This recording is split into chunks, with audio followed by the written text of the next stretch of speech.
الوفاء وصرخة الإباء تنير درب ثورة.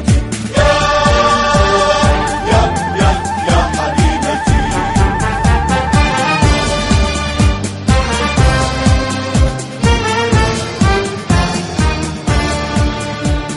إلى مدى السكوت يا عروبة عن هذه المجازر الرهيبة وحيدة يشاء يا سيد.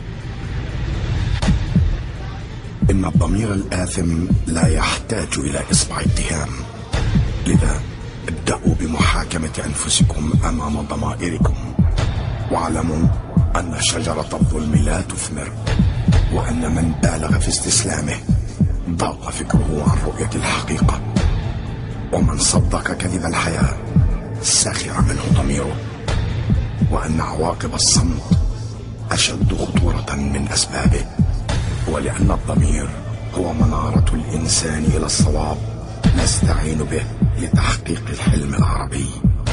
لذا دعوا ضمائركم تنطق، فالضمير الأبكم